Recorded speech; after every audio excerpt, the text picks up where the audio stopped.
The dust of the valley floor tasted of rust and broken promises. Before we step inside, tell me where you were watching from today. Ilara stood on the steps of the county courthouse and watched her inheritance vanish into the leather satchel of a man who had never swung a hammer. The paper was signed, the ink was dry, and the land was gone. Silas Thorne, a man whose wealth was measured in ledgers and iron pumps, smiled a thin, bloodless smile. He had claimed her father's debts were insurmountable. He had presented the documents to the blind eyes of the local magistrate. The magistrate had nodded, struck his wooden gavel, and transferred the deed to the fertile valley floor. The legal claim existed. The debt existed. The injustice existed. Ilara did not weep. Weeping wasted moisture, and moisture was the only currency that truly mattered in Oak Haven. She turned her back on the courthouse and began the long walk to the edge of the territory. The townspeople watched her go. The blacksmith watched her go. The baker watched her go. The tailor watched her go. They stood on their wooden porches and looked down at their boots. They were complicit in their silence. They feared Silas Thorne. They feared his wealth. They feared the power he held over the local water rights. No one offered Ilara a cart. No one offered her a horse. No one offered a word of comfort. She carried a canvas pack containing a wool blanket, a cast-iron skillet, a flint striker, and her father's leather-bound journal. That was the sum total of her life. Her destination was the high ridge known as the Devil's Anvil. It was a tract of land Silas Thorne had casually tossed back to her in a mock display of charity. It was a barren, rocky hillside. It had no surface water, no deep aquifer, and no topsoil. It was considered worthless by every man who measured land by what a plow could tear from it. The sun beat down on Ilara as she climbed the steep grade. The heat radiated from the exposed shale like an open oven door. The air smelled of baked dust and dry sage. Her boots slipped on loose gravel. She found no shade. She found no respite. She found no mercy in the landscape. The ground was hard like bone. The ground was cracked like old pottery. The ground had a long memory, and it remembered only fire and wind. She reached the summit as the sun began to set. A derelict line shack stood leaning against the prevailing wind. Its gray boards were warped. Its roof was missing shingles. Its door hung on a single rusted hinge. Ilara pushed the door open. The interior smelled of mouse droppings and dry rot. She set her pack on the floorboards. She did not rest. She methodically gathered dry brush from the surrounding scrub. She arranged the twigs in the rusted iron stove. She struck her flint. The spark caught the dry tinder. A small, smoky fire bloomed. The fire provided light. The fire provided warmth. The fire provided a fragile illusion of home. She sat on the floor and pulled the leather-bound journal from her pack. Her father had been a quiet man. He had spent more time watching the rain than plowing the fields. The town had called him foolish. Silas Thorne had called him lazy. Her father had simply smiled and written in his book. Ilara opened the heavy cover. The pages were thick and yellowed. They were filled with precise, cramped handwriting and intricate diagrams. There were drawings of hillsides, valleys, and cross-sections of dirt. There were arrows indicating the flow of water. There were calculations of slope and volume. The knowledge existed. The wisdom existed. The survival existed. She turned to a page titled Water Harvesting on Barren Slopes. Her father had written that water was not something you chased deep into the earth. He wrote that water was a guest you invited to stay on the surface. He wrote about slowing the water, spreading the water, and sinking the water. He called it planting rain. Ilara traced the ink lines with a calloused finger. She looked around the broken shack. She was at the edge of her endurance. Her stomach was empty. Her muscles ached from the climb. A massive drought had been predicted for the region. The winter snowpack had been non-existent. The spring rains had never arrived. The town in the valley below was relying entirely on Silas Thorne and his massive mechanical pumps to draw water from the deep aquifer. If the drought held, the valley would turn to dust. Ilara had no pump. She had no well. She had only the steep, rocky slope of the Devil's Anvil. She had to capture whatever moisture fell from the sky, or she would die. The glimmer of hope was small, but it was sharp. It was a map in the back of the journal. It was a topographic sketch of the very hill she now sat upon. Her father had surveyed this worthless land years ago. He had drawn curving lines across the slope. He had labeled them as contour trenches. He had labeled them as swales. He had seen potential where others saw only desolation. Ilara closed the book. She wrapped herself in the wool blanket. She slept on the hard floor, listening to the wind tear at the loose boards. She dreamed of moving water. Dawn arrived with a pale, unforgiving light. Ilara woke and ate a small piece of hardtack. She left the shack and surveyed her domain. The hillside was steep. The sparse vegetation was brown and brittle. The soil was locked beneath a crust of baked clay and loose shale. She found an old rusted mattock leaning against the back of the shack. The wooden handle was splintered. The iron head was pitted with rust. It was a heavy, brutal tool. It was exactly what she needed. She spent the first hour repairing the tool. She sanded the handle with a piece of rough sandstone. She drove a wooden wedge into the eye to secure the iron head. She tested the weight. It was balanced. It was ready. She consulted her father's map. She needed to find the contour of the hill. A contour line was a level line across a slope. Water flowing down a hill would hit a level trench and stop. It would spread out along the trench. It would slowly sink into the earth instead of running off. Ilara had no surveying equipment. She had to build an A-frame level. She scavenged 3 straight branches from a dead cedar tree. She lashed them together with twine to form a capital A. She hung a heavy stone from the apex using a length of string. She calibrated the level on a flat piece of bedrock. When the string hung perfectly in the center of the crossbar, the feet of the A-frame were level. She carried the crude instrument to the highest point of the slope. She placed 1 foot of the A-frame on the ground. She pivoted the other foot until the string crossed the center mark. She marked the spot with a stone. She moved the frame, pivoting again, finding the next level point. She moved methodically across the barren hillside. She marked a curving, meandering line of stones. It looked like a snake slithering across the rock. It was a line of pure, perfect level. Then, the real work began. She picked up the mattock. She raised it above her head. She brought it down with all her strength. The iron tip struck the baked earth. A shock wave traveled up the wooden handle. It rattled the bones in her forearms. It jarred her shoulders. The earth barely yielded. A small chip of clay flew into the air. A faint puff of dust rose and blew away in the wind. She raised the mattock again. She struck again. She struck again. She dug when the sun rose higher. She dug when the heat became a physical weight. She dug when her hands began to blister. The work was slow. The work was brutal. The work was necessary. She was not digging a ditch to move water away. She was digging a trench to hold water still. The trench had to be perfectly level on the bottom. The excavated dirt was piled on the downhill side. This formed a soft, uncompacted mound called a berm. The trench would catch the water. The berm would absorb it. By midday, she had dug a trench 10 feet long.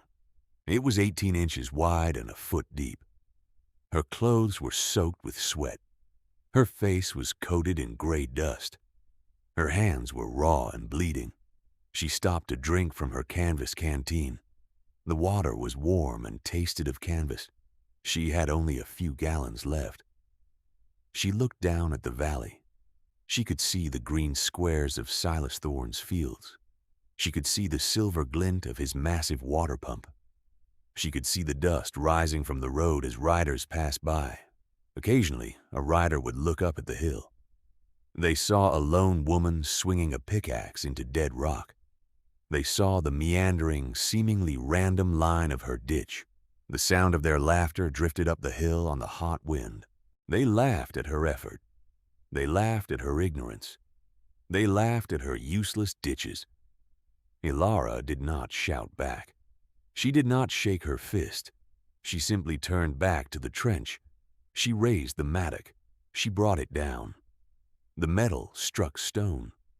A spark flashed. The smell of crushed flint filled the air. She dug for 10 days. The routine never varied.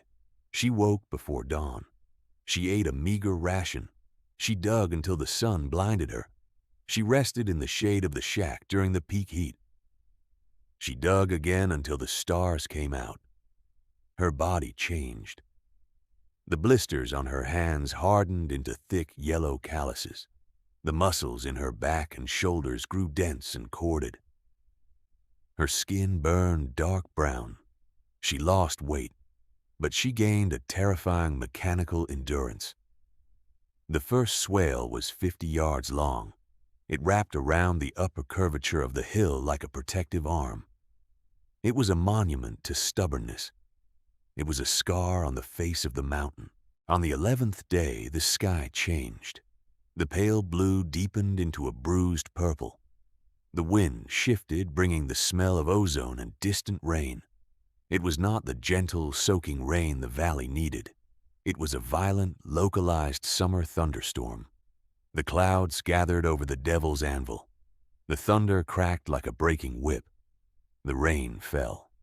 It didn't fall in drops. It fell in sheets. It was a deluge. Ilara stood in the doorway of the shack and watched. The dry, baked earth of the hillside could not absorb the water. The water hit the hard crust and instantly sheeted off. It gathered speed. It formed small rivulets. The rivulets merged into streams. The streams turned brown with stolen topsoil. The water rushed down the slope, building kinetic energy. It hit the first swale. Ilara held her breath. The water poured into the trench. The level bottom of the swale forced the water to spread out. It flowed left and right, filling the channel.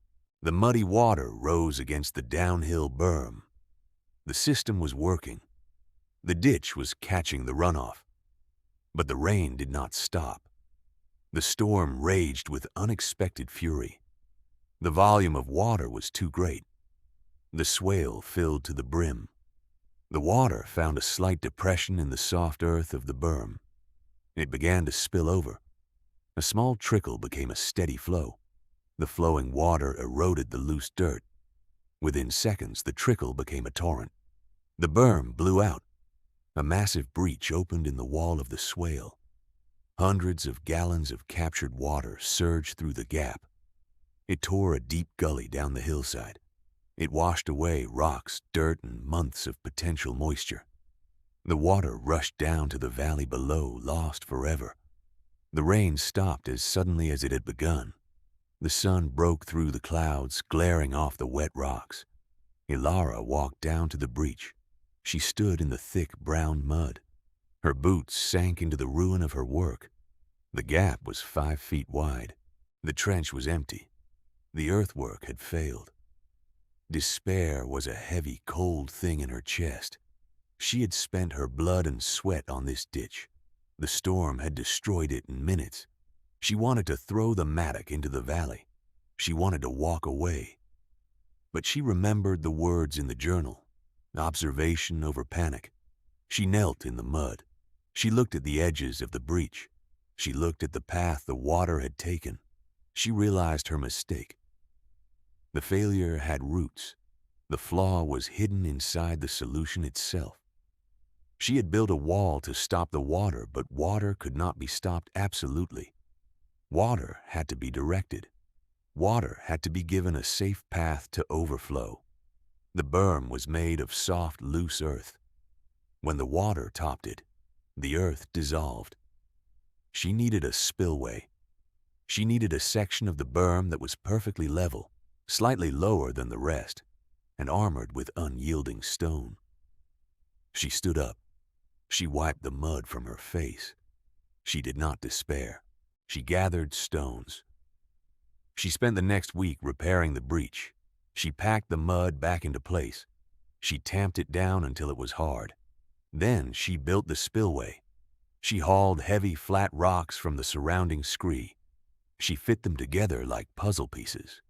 She created a wide, shallow lip on the downhill side of the berm. She wedged smaller stones into the cracks to lock them tight. If the swale filled again, the water would slowly sheet over this stone sill. It would not erode the earth. It would cascade gently down to the next level of the hill.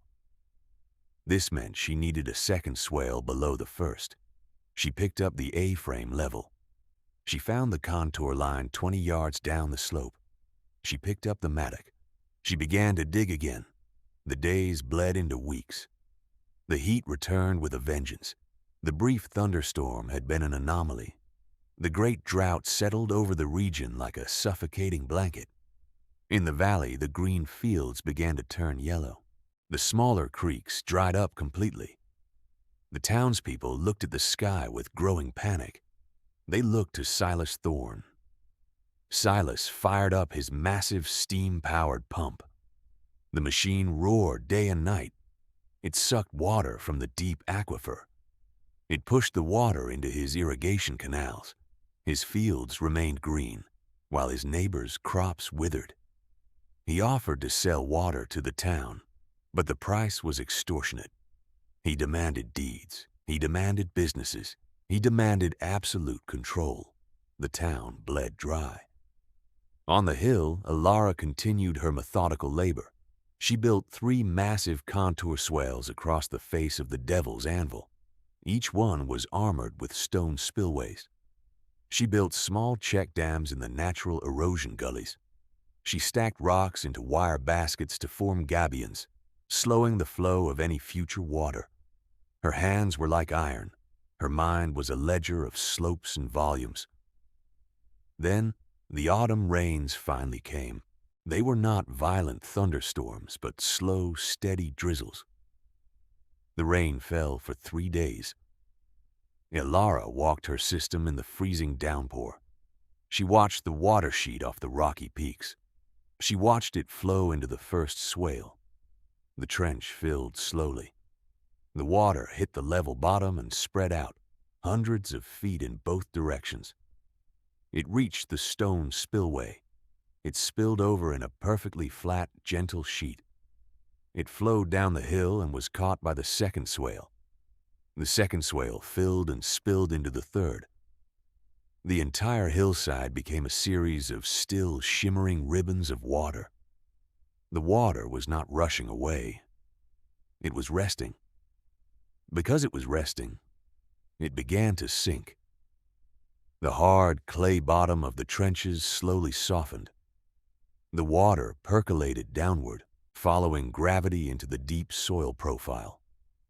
The soft, uncompacted berms soaked up the moisture like massive sponges. The ground was drinking. When the rain stopped, the trenches were empty, but the earth was heavy. Ilara took a stick and dug into the downhill berm. The soil was dark. The soil was damp. The soil smelled of life. She opened her pack and took out a canvas bag of seeds. Her father had saved them for years. They were pioneer species. They were deep-rooted radishes, tough clovers, and drought-resistant grasses. She walked along the miles of berm she had built. She broadcast the seeds into the moist earth. She planted small, dormant saplings of honey locust and scrub oak that she had scavenged from the deep ravines. She planted them directly on the downhill side of the swales, where their roots could tap into the lens of water she had injected into the hill. Winter came and went. It was a dry, bitter winter. The valley suffered. The deep aquifer was dropping. Silas Thorne had to extend the pipes of his pump deeper into the earth. The machine labored. It smoked and whined. The town wells began to suck mud. Spring arrived in the valley as a dusty, brown affair. But on the Devil's Anvil, something impossible was happening. The hillside was turning green. The seeds Ilara had planted had germinated over the winter. The deep roots of the radishes had drilled into the fractured shale, breaking it apart. The clover fixed nitrogen into the poor soil. The grasses formed a thick mat that shaded the ground and prevented evaporation. The saplings had broken dormancy. They pushed out bright green leaves. The swales had changed the microclimate of the hill. The water stored deep in the soil was slowly wicking back to the surface, feeding the plants. Ilara was no longer just surviving. She was managing an ecosystem. She built a small garden below the lowest swale. She planted tomatoes, beans, and squash. She did not need to water them from a bucket. The soil itself provided the moisture. She built a small, sturdy cabin from scavenged timber and stone. She trapped rabbits that were drawn to the new greenery. She found a stray goat wandering the high ridges and coaxed it to stay with offerings of fresh clover. The goat provided milk. The garden provided vegetables. The shelter provided peace. The bread existed. The vegetables existed. The shelter existed. If you have stayed with the story this far, you are about to discover why practical knowledge always outlasts arrogance. Down in the valley, the situation had become catastrophic. The drought was absolute. The sky was a relentless, pale blue void. The town wells were completely dry. The baker could not make dough. The blacksmith could not cool his iron. The people were thirsty, dirty, and desperate. Even Silas Thorne was facing ruin. His massive pump was pulling up as much sand as water. The deep aquifer, drained by his greed, was collapsing. His green fields were turning brown at the edges. He paced his grand house, cursing the sky, cursing the earth, cursing the machines. One morning, Elias the baker left the town. He carried an empty wooden bucket. He was delirious with thirst. He walked without direction, driven only by the instinct to find moisture. He wandered away from the dry creek beds. He wandered up the steep, rocky grade of the Devil's Anvil. He remembered the crazy girl who had dug ditches in the dirt. He expected to find her bones. Instead, he crested the ridge and fell to his knees. He stared in absolute disbelief. The hillside was a terraced oasis. Lines of vibrant green vegetation wrapped around the contours of the mountain. Small trees provided shade. A thick blanket of grass covered the once bare earth. In the center of it all stood Ilara. She was harvesting bright red tomatoes into a woven basket. She wore a simple, clean dress. Her face was calm. She looked up and saw the baker kneeling in the dust. She did not gloat. She did not ask why he had not helped her a year ago. She walked to her cabin, filled a clay cup with clear, cold milk from her goat, and brought it to him. Elias drank greedily. The liquid spilled down his chin. He gasped for air. He looked around the green paradise. He croaked a single word: "How?" Ilara pointed to the ground. She pointed to the swales. She pointed to the stone spillways. She said she did not fight the mountain. She said she listened to the water. Elias stumbled back down the hill. He carried a basket of fresh vegetables and a canteen of goat milk. He returned to the town square. He showed the people the food. He told them of the green hill. The townspeople gathered around him. They touched the tomatoes.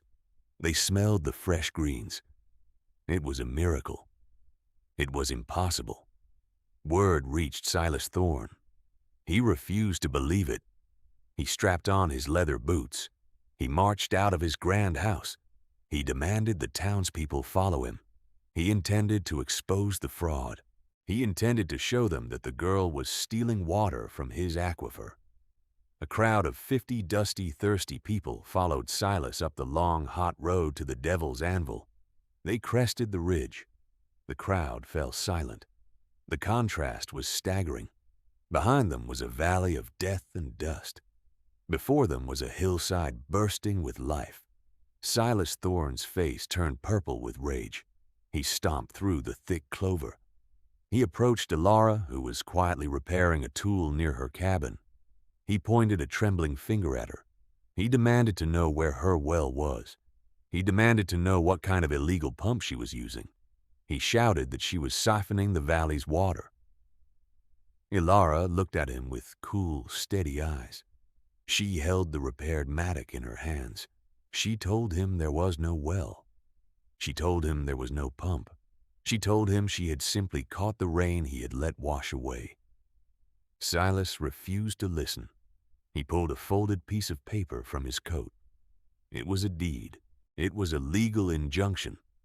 He claimed that he owned all water rights in the district, surface and subterranean. He claimed her water belonged to him. He ordered his men to find the source and divert it down to his fields. Elara did not move. She did not argue. She simply pointed the handle of her mattock toward the nearest swale. She invited him to take it. Silas marched to the trench. He expected to find a pipe. He expected to find a hidden reservoir. He found a shallow ditch filled with grass. He kicked the dirt. He demanded to know where the water was. Elara walked over to him. She knelt down. She dug her bare hands into the soft, dark earth of the berm. She pulled up a handful of soil. She squeezed it. A few drops of clear water seeped from the rich loam and fell onto Silas's polished boots. She told him the water was in the soil. She told him the hill itself was the reservoir. She told him he could not pipe it.